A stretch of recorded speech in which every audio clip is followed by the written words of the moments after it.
What's up, everybody? Welcome back to Tag Team, the Pokemon trading card game premier podcasting duo. My name is Riley Holbert, joined by my good friend JW Kriwal. JW, how's it going today? It's going really well, Riley. How are you? I am doing super well. It's funny for the people who are viewing the actual video. JW's got a green shirt on, so I can't do the chroma key. No chroma key today. That's right. I don't ever really think about what I'm wearing, but Have you ever accidentally wore a green shirt to stream? I think I have. Yeah, I think I have, and I think I just got cut off, or maybe my camera. I don't have like really anything more sensitive, but maybe it was able to distinguish. I can't quite remember what happened. Yeah. Or actually, I know. I think it like was able to distinguish the two greens, but only slightly. So it was Right, like so, like, parts half. of me. Yeah. Yeah. It's like taking a Photoshop layer and like turning the opacity to 50%. Yeah, exactly. So But for your body. That's sick. So how's we your were talking week about been? you. Speaking of, well, Oh. my week's been good. We were talking about you just before the stream started, looking like Dr. Disrespect for those of you that are not watching the pod on YouTube. Riley's got a nice little mustache going. Well, I call it the mustache trial because what I've done is I've trimmed the beard besides the mustache down to like a Yeah. 3 millimeters, but I've kept my stash at like a nice full state. So, Right. you know, it's you get to kind of get a feel for how a mustache is without really committing to the act yet. Like, Right. And how's it growing on you? it's okay. I've been trying out for like a week now. I don't know if I have it in me to fully commit because I like how the beard like shapes your face, you know. Yeah. Um, Have you been getting any, compliments from the ladies or anything like that? I don't see like very many ladies in person right now, so Makes sense. yeah. And a large portion of the time actually that I see people, I'd be wearing a mask. So really, the facial Fair hair enough. that Yeah, I that's have is true. actually irrelevant. Oh, you need to grow out your eyebrows. Yeah, like grow the unibrow out. That's like gonna be the new fashion standard. Yeah, for sure. The new edgy thing that you do is just grow out a unibrow. That's right. That's right. I mean, I do grow one. I have to pluck it. Oh, really? Okay, so I don't really get anything here. Like to be fair, Yeah. my eyebrows kind of are like I get a little bit of like extra hair. Like I probably should take care of these little extra hairs up there, but I don't really get anything in the middle, which Well, is you have nice. just like these nice shaped eyebrows. I have, the thick ones. You do have thickens. You have thickens. But enough about our physical appearances, because I don't think that's what people are listening for. I don't. I mean, I suspect not. I suspect not either. Although if they are on YouTube, I mean, It might be fair a enough, factor. right? It'd Yeah, be a it might factor. be. Just just turn on mute and just watch our faces move. There you go. Yeah. But there's a fair amount of stuff going on in the Pokemon world. I think there are three main things that JW and I wanted to hit on today. So we'll start from the top, right in the competitive natured scene, and we'll talk about the Players Cup round one. So the first iteration of the Players Cup has gone on. If you manage to escape with less than one loss, or less than two losses, sorry, then you moved on to the next round this coming weekend. A lot of decks saw success, some crazy ones, some expected ones. I mean, I've enjoyed following along with it, not like watching a ton of streams necessarily, but I've enjoyed watching people post their deck lists and Yeah. talk about their experiences. JW, what's your favorite thing that you've seen come out of the cup so far? Well, there were two. So you look at Colin Mall's Inteleon Omastar list. Yeah, that's what I was like. That was just trying to bait you into saying that. Okay, I was playing around with it. I have no idea how he did well with it because it just doesn't seem like it's an okay deck, and it seems like it might have some like okay matchups, maybe like a little bit favorable. Like maybe ADP is a little bit favorable, but Right. you're not like blowing anything out. And then like you have a really bad peek around matchup. So he must have dodged like all the peek around that were inevitably in that tournament. And like props to him. I mean, it's a cool deck. It's a cool idea. I just think that there are decks that probably do, probably have a higher winning percentage that do take less to set up. You know what I mean? It's like a little more streamlined than this. It seems a little convoluted the way he gets to wins. Yeah. But I digress. And then we also saw Ross from PCG Radio make it into the second day with an Excadrill deck. which Yeah. is the one that, you can, for 1 energy, you discard your top 3 cards or something, and then do 120. And then if you have 3 cards or less, then you do 150 or something crazy like that for 1 energy. So he must have hit all the Picaroms that Colin missed, and Yeah. I mean, the made its math way there into the really second checks deck. out, right? So. For sure. For sure. It's great. I mean, congratulations to both of them and for coming up with some really interesting decks. I have no doubt that there were more interesting decks out there, but those were the two that really come to mind. Yeah, I mean, this is a great little time for you, especially because the tournament's so broken up. So you can Yeah. kind of see how things do in different phases of the event and like what's going on. This early phase is definitely where the crazy decks will thrive, I think. Right. So the Inteleon deck, when I saw the list on Twitter, I was just like, "What the heck is this? Like, what am I looking at?" Yeah. Obviously, like the concept of greens plus Amistar is certainly not unfounded. Yeah. Right. Being played in like Gardevoir, Sylveon. Yeah, I think the newer iteration of that is having the Fossil Stadium be a part of that engine as opposed to like a rare Yeah. candy Amistar thing. Sure.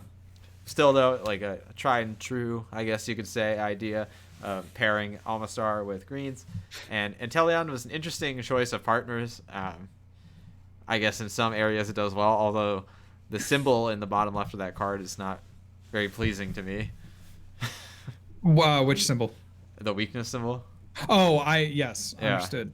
Yeah. Yeah. Understood. So yeah, that one's not too great to me. I mean, that deck was, I mean, Colin had been working on it for a while. I mean, it was something that we had kind of known about for a while. I had covered it on my YouTube channel maybe a couple months ago, but that was just something like he had tweeted it out and maybe didn't have a performance in a tournament with it, or maybe he had taken it to like a limitless qualifier, maybe didn't do quite as well as he did in this Players Cup. But yeah, it's just interesting to see that that list be kind of given the go ahead for this tournament and then really do well. And honestly, I'd be so hyped if it made it all the way. And while I don't think that will be the case, I think it was an awesome effort at trying to come up with something new for this format.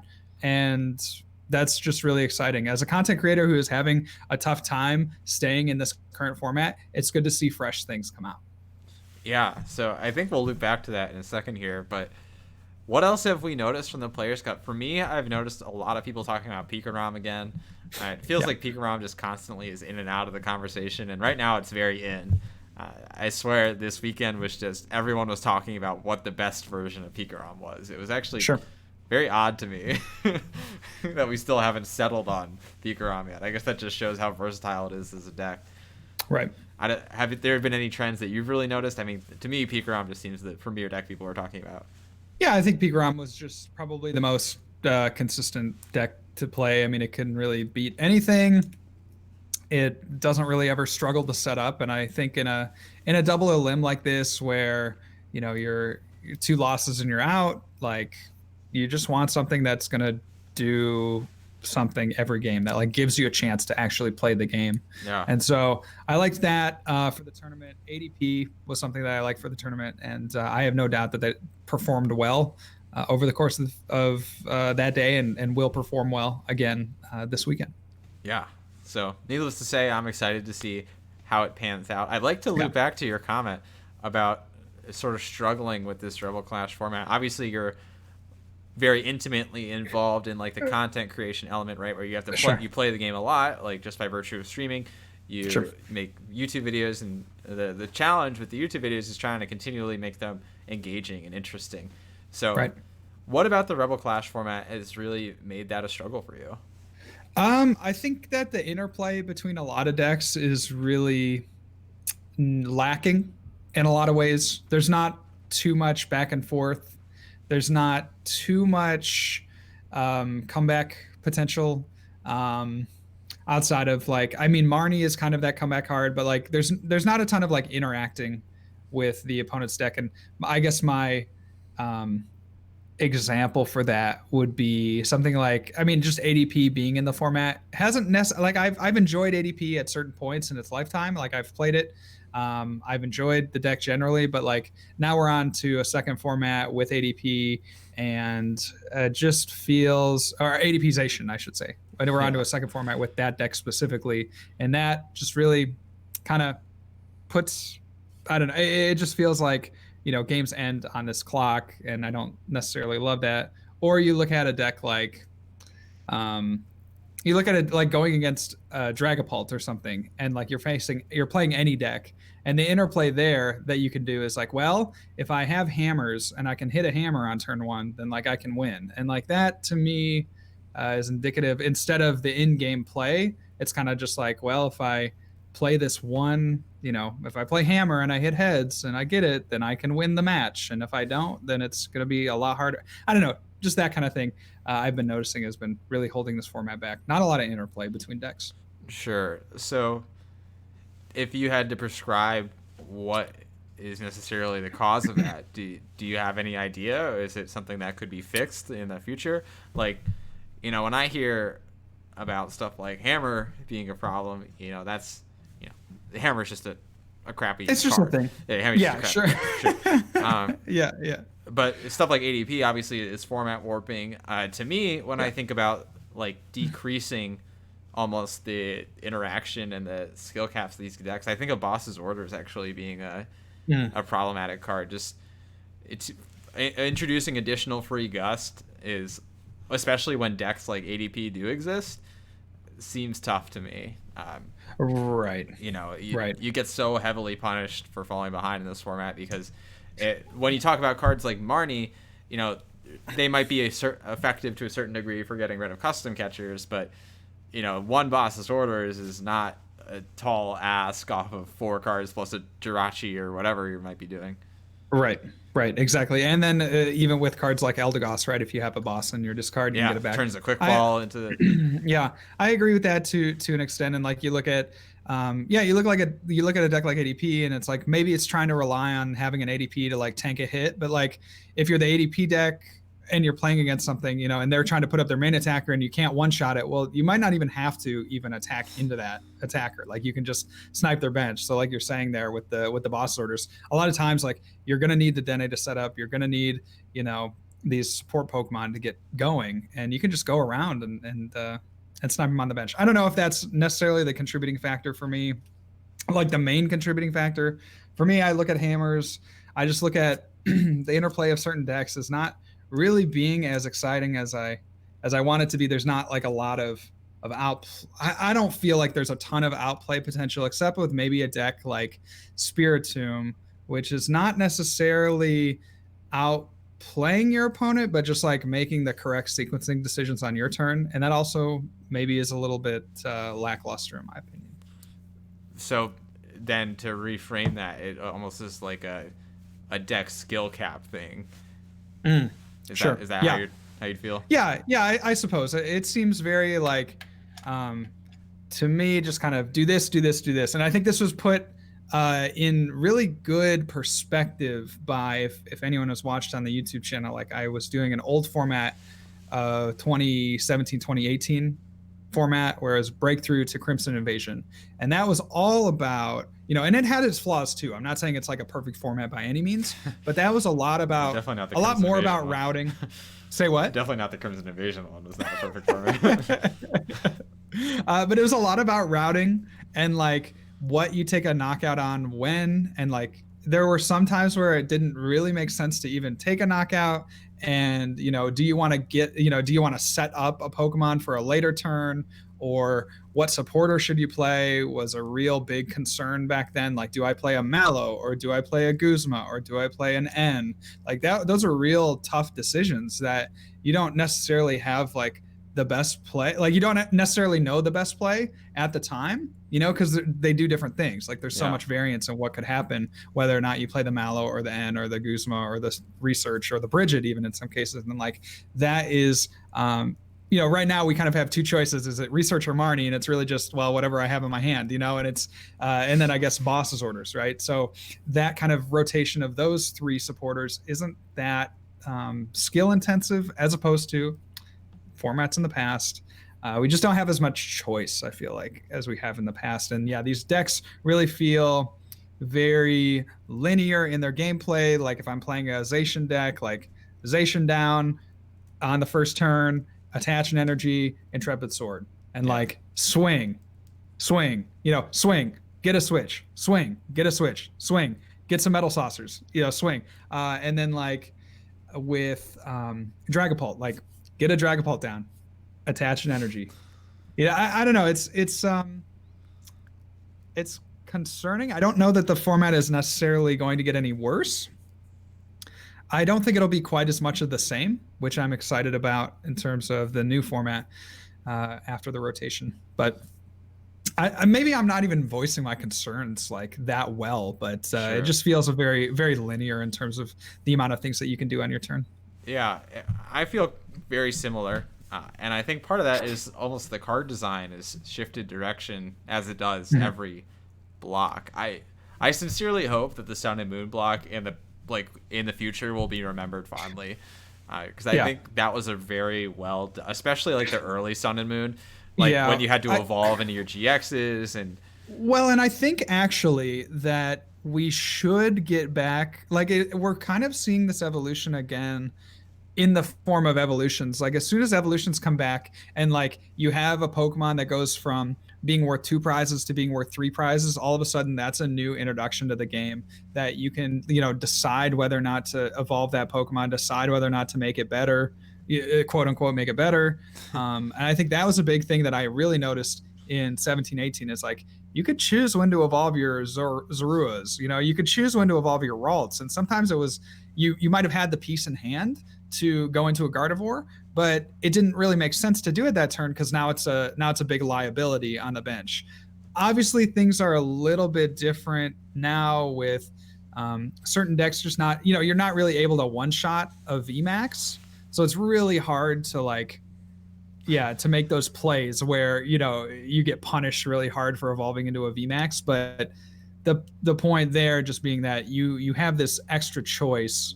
And the format should shift around evolutions. And so having that additional choice and having that extra prize given for an evolution should, in theory, make some routing decisions a little bit more interesting. Well, to me as well, it goes beyond even just the Pokemon. I think the early GXs were really awesome, just really fun cards. Sure. But even beyond that, the supporters, you specifically called out a multitude of Sun and Moon era supporters that gave you meaningful decisions. Mallow was a super cool supporter to use in the Zoroark decks. We had some toxic ones too, we had Guzma and Acerola, but at least they did something. I feel like this feels like the Sword and Shield format feels like it harkens back to X and Y, which I really didn't like the X and Y block that much. It was very linear. You just had these big EXs that did random crap, and you had your Sycamore, your N, and your Lysander. And really, what is the difference between that and what we have right now? We have Research, Marnie, and Boss's Orders. It's the same stuff. Right. I feel like we're recreating the XY era very closely with the way that the cards are being designed right now, with the exception, but now the X's are bigger. Right. And so, it's not inherently a flaw to have a linear format, but I enjoyed more personally. I love Zoroark, I love those kind of decks, and I feel like we don't have as much gameplay like that anymore. And there's not, and the other thing too is sure, it's fine to have these kind of big boys swinging back and forth at each other, as long as we have some semblance of a counter strategy to that. And I think the best counter strategy that we will have in a post-rotation metagame is going to be Mill, as opposed to maybe a stall variant, or even having just a stall kind of mechanic involved. I look at cards from the past, like Hoopa, where it's just there is some interplay there with, how you attack into a Hoopa, what you use to attack into a Hoopa, with the Scoundrel Guard ability, right? Blocking Scoundrel all GXs and EXs. And so there is some kind of interplay and some kind of deck building choices to if I think I'm going to face a lot of Hoopas, maybe I'll put in another, basic to attack with. There's not really that kind of card or those kinds of cards that I see in terms of a true counter deck. The counter decks that I see for the post-rotation format are mostly based on weakness, mostly based and mill type things. So I think it will improve generally. I'm not my overall level of satisfaction is not that low. We're talking kind of in terms of, I guess, degrees, in terms of I'm at Yeah, I'm not saying like I hate the game at all by any means, but I'm at like a 6 or something, or a 7, when I could be at a 10 in terms of my enjoyment. So, Yeah. um, yeah, I don't know, just some thoughts there too. Yeah, I really miss like the Zoroark days, man. Like standard Zoroark was just so fun. Yeah, This is even ignoring like the toxicity that expanded Zoroark brought with it. sure, sure. Yeah, Wall says also weakness mechanic as a mechanic sucks. I mean it's fine, but it's like when your only way to beat a like an Eternatus is to swing into it with weakness. Like that to me, it's too much of a shit. Like especially when we don't have like counter cards like a Retaliate Terrakion. When we don't have these counter cards that can be like kind of powered up in one turn that you can splash in like a counter to a deck. Like when we don't have that, it really is hard to have interplay between certain decks. I mean, I am excited again for rotation to kind of switch things up, and maybe there are some cards that we can get into, but when the whole counter to a deck is just playing a different deck, that to me feels a little cheap. So let's talk about rotation then. Is there anything that in your very early testing has brought you promise? I have really enjoyed the Eternatus. I think it's better than I really thought. Which I guess is kind of, I mean, I was a little bit hesitant to say like, yes, this is the BDIF, but or certainly it's certainly the best deck to come out of the Darkness Ablaze set, like hands down, far and away. There are some things you could argue, like there's no Dedenne, so maybe your setup is worse, but you're really looking at just getting out, an Eternatus, getting an energy attached, and then going from there. And I think like little innovations like playing the capture energy in the list help you facilitate that, getting all your guys out without really needing to have Dedenne to try to dig more into your deck. I just think it's really cool. A mechanic too with the ability, because there are some things on the VMAX, there are some things that you can do with the ability, like you can let your Eternatus get knocked out, and then that's your only one, and then you discard your bench. Like let's say you had something damaged, you can discard your bench, and like that's kind of cool. That little, again, going back to this thought that the evolution choice, when to evolve, is something that's interesting to me. And then I mean, I'm excited to test more things like Centiskorch and Vikavolt particularly. We're gonna throw Vikavolt on the stream tomorrow with Andrew, so I'm excited to see that. I'm excited to watch that. Yeah. Are you enjoying Tabletop Simulator as like a mechanism to work through this? Yeah, it's okay. I initially was a little bit hesitant, and it's certainly, I mean, it's nothing like playing on the Pokemon trading card game online client, because all your decisions are, you have to manually do everything. So especially when you're trying to communicate with an audience, it's like that much harder. Like I feel like I misplay enough in the game just trying to like interact with chat and make it kind of an enjoyable stream, or like talk through my plays. Like I feel like I do enough misplay there, but then when you add in the manual factor, like, and you're trying to keep a reasonable pace of play to not make it too boring, it can be a lot to handle sometimes, but it's been really fun. It's been really, really fun. I hope that, everyone that's been watching it has been having a great time, because it's something that I could definitely see in the future being, a regular thing. And hopefully more people can kind of get on the Tabletop Simulator as more of a viable way to just test new things, or even test old things. Like it'd be cool. Andrew's been talking about doing a cube. Like I could upload my cube and just do, have more access to those cards than you would otherwise have. And I think that's a really good thing for the game. Yeah, I haven't had a chance to do it yet, but a friend of mine keeps asking me to queue with him on tabletop. So yeah, it's a little clunky. You have to get used to some mechanics, because obviously, again, I mean, I play Tabletop Simulator anyway for like other games. Okay.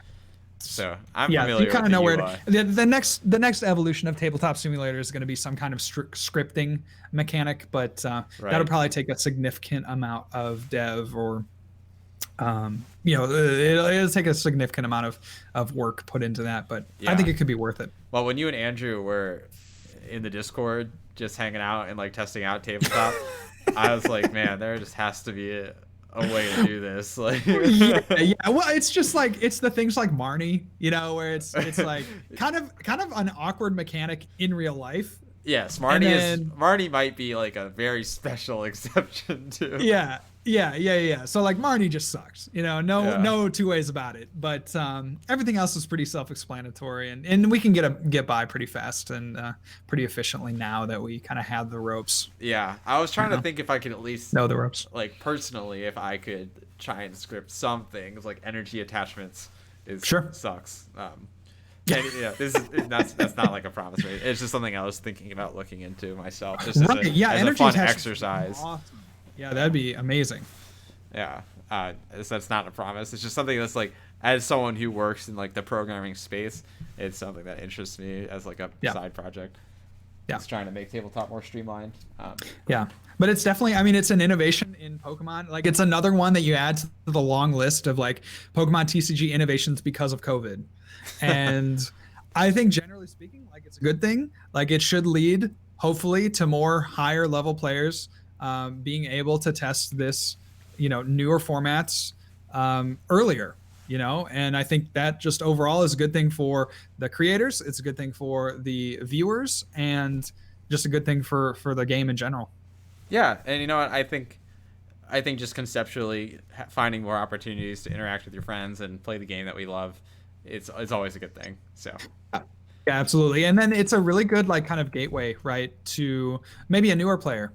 If they don't want to go out and buy all the cards, well, now if tabletop simulator become, or some similar, TCG one in the past, I guess, but if we all kind of, the community kind of coalesces around one program, then like maybe that becomes the standard for a newer player to get into the game, and like they don't have to buy all the cards, but they can still play with all the cards. And maybe there are tabletop simulator tournaments that could be run in the future. I mean, there is like kind of this boundless possibility of what can be done, and I look at it as something that's really, really cool for a newer player to maybe get involved in the card game a little bit more without investing too much into the physical cards, or even into codes for the online client.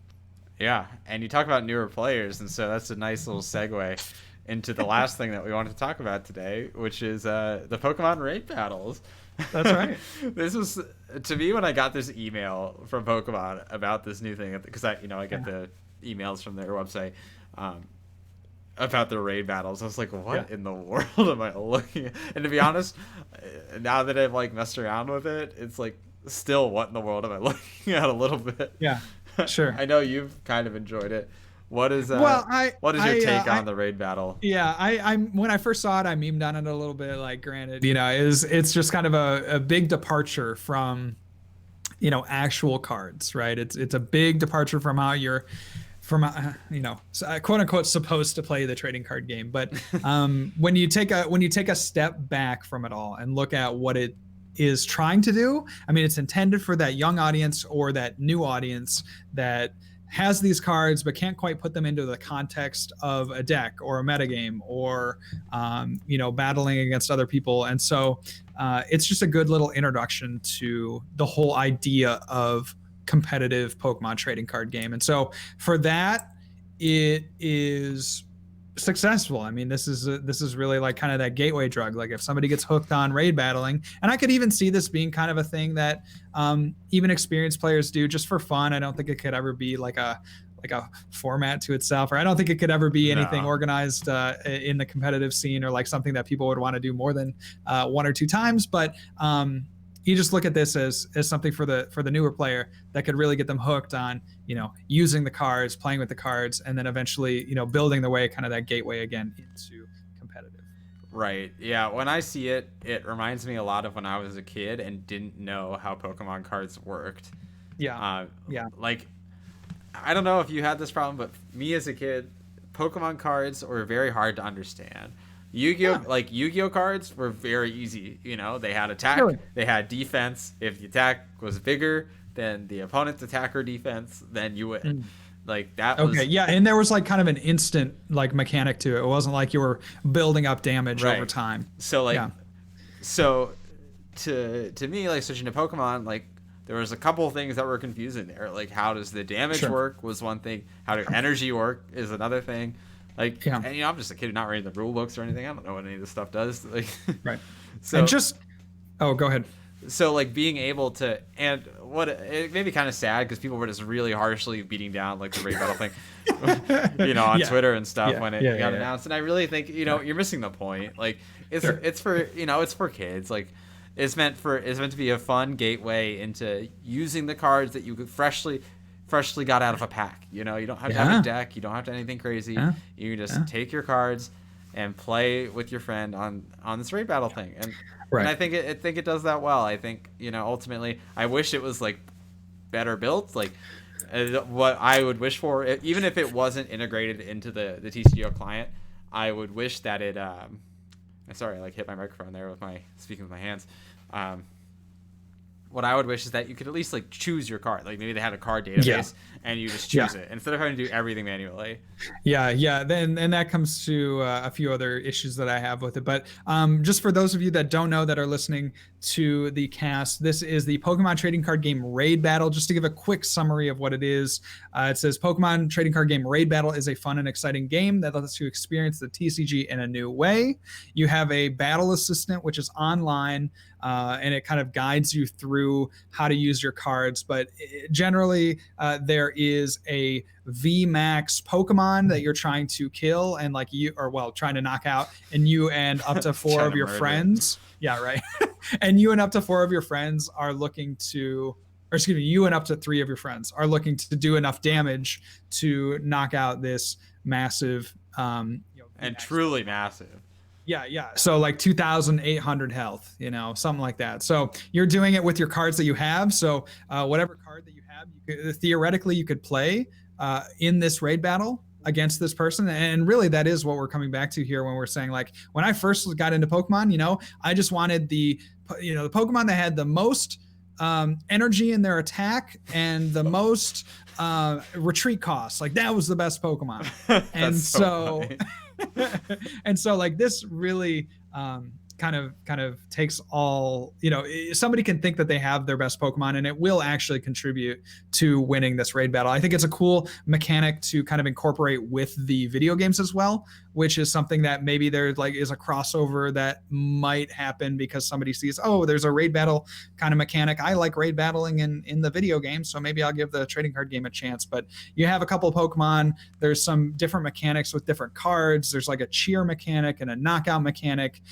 The VMAX Pokemon does damage to the players, and so you're trying to strategically whittle this Pokemon down through the use of your own cards. And it's interesting. I think the client is okay. It's just we haven't quite gotten to this, but like it's very manual.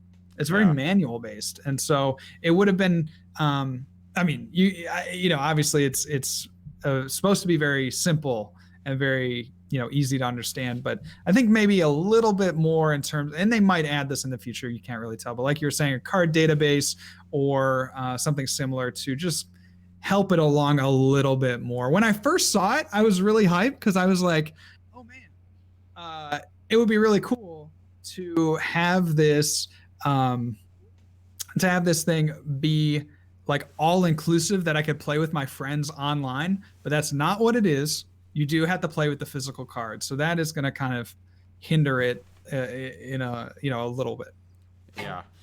So yeah, and I think the fact it's so manual is ultimately its biggest flaw because, as a kid, I don't really want to have to think about and input all of this stuff. Yeah. Obviously, I think you probably work. If you're a kid under the age of, what would you say? Probably 8? Bro, people be using computers when they're 2 years old now. Okay, I don't know. That wasn't back in my day. We had, I had AOL when I was like 12. All right. But you're probably working with an adult. It's certainly kind of that idea there that you're with maybe a family. Maybe with you, your brother, your dad, or your mom, and trying to make this thing work. So certainly a family mechanic there. Sure. Yeah, maybe you're a little bit of a boomer there, but oh, I certainly am a boomer. I think it's a fun idea, though. It's definitely cool. It's cool to see that they're innovating, and this is absolutely, at least from what it looks like this is absolutely another kind of COVID innovation that the trading card game has done, because this is clearly like, a game for people that are stuck at home, can't really go out. It's just their family or just their brothers or whatever, or sisters, or um, it's just something where it's kind of this self-encapsulated thing where you don't really need to know that much about Pokemon cards, but you can still participate in the card game experience. Yeah, yeah, for sure. So, encapsulating all of this different stuff, we have, the present format, the Rebel Clash. We have the Darkness Ablaze format, and we have these raid battle things. Looking to the next week or so, if I want to do something Pokemon related, which of the three would you recommend, JW? I mean, I'd recommend looking at future format. That's what I'm going to hope to do. That's what I have set up to do in the next couple of weeks. We will be doing some stuff on the channel with current format. I think there are still like plenty of opportunities to play in current format. If you're looking for them, there's like PokéX tournaments. There are, I mean, no Limitless, but there's like the Sunday Open, Neil Pie Sunday Open, and there are various Discords where you can get in and play some tournaments. So I would look ahead. Looking ahead has brought me probably more joy for this set than it has for a lot of sets in the past. I kind of rag on the people that look too far ahead. Like, it's kind of a joke in our friend group. Like, we'll just get a new set and like people are already looking to like 2 sets in advance. And it's just kind of like, why would, why? Right. People are talking about rotation in September. Yeah, exactly. And so, but I've just been really excited for this next format. I think that it should bring about a lot of healthy growth, healthy change for the trading card game, and some really interesting new cards are going to be released. Yeah, I would recommend the same thing. I would recommend either playing some new format to refresh yourself, or finding some alternative means, like building a cube on Tabletop Simulator. I think is a really fun idea, a really good way to enjoy time with your friends. And to me, I've said this so many times on the cast, I always get refreshed on the game when I kind of do something new with it, like take it outside of this current standard realm and do something fun and new. And whether that means play an old format on like the PokeStats things, or the old formats, I just wish that TCGO could better support them. When we were talking about the Wimpod, that made me genuinely sad. yeah, definitely. So we were talking about in a former cast that when you play in the old formats, like they obviously don't have the old format rules. You can't really set the rule change, so you have to kind of figure out how to implement, a first, because in the old formats you could play a supporter on the first turn. In our current rule set, you can't. So how do you kind of try to balance that out? And it makes some decks just kind of unplayable, which is a shame. There are some fun workarounds for some of it, though. Like if you're playing some really old formats, like pre X and Y, you have the no flip catcher. And so what people have done is instead of playing catchers, they played like circulator, or repel or whatever. Right. And just say the Pokemon they want to bring up in the chat. I think that's like just so clever. That is really clever. That's super cool. Yeah. But I think at the end of the day, just find whatever works for you.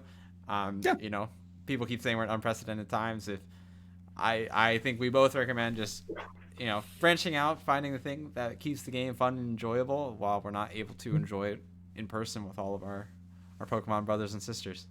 Absolutely. Look for those tournaments if you're still interested in standard format. I mean, I'll be doing some tournaments here coming up. I do, again, I don't want to say that I don't like this current format, because like I enjoy Pokemon, just playing Pokemon in general. I think like this format does have some interesting things about it. There are some interesting things to do, and I think it is generally like exciting, even if it isn't like the most interesting format that I've ever played. There are a lot of exciting elements to it, and so I'm always happy to play a game amongst friends and enjoy this game that we love.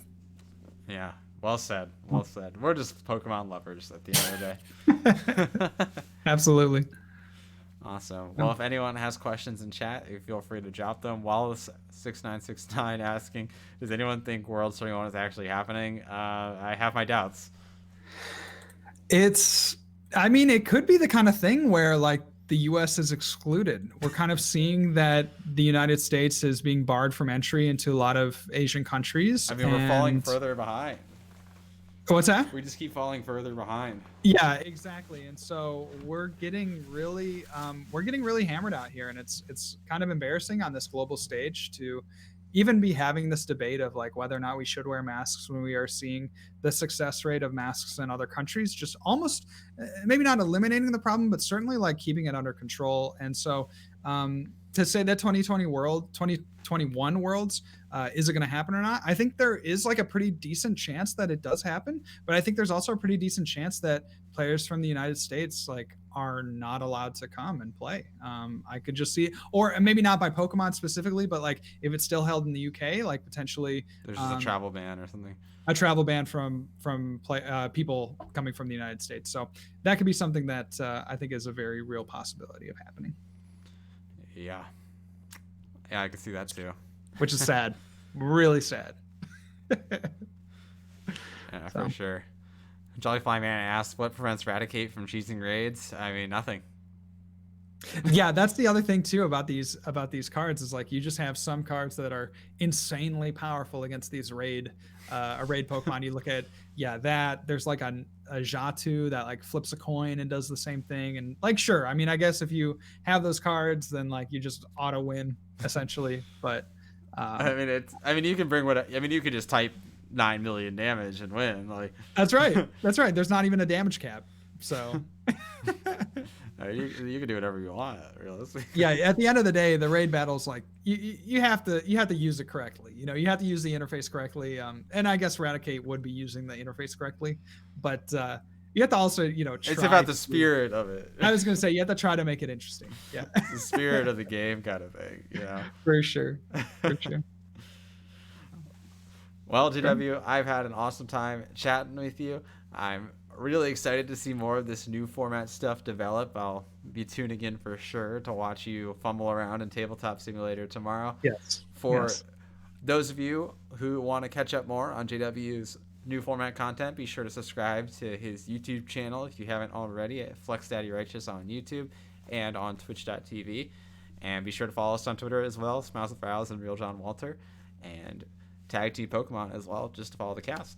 We appreciate all of your guys' support through COVID-19, and we hope that you all are continuing to stay safe and be reasonable. Wear masks, not for just yourself, but for the good of others, and we'll be catching you next time. Peace. See ya.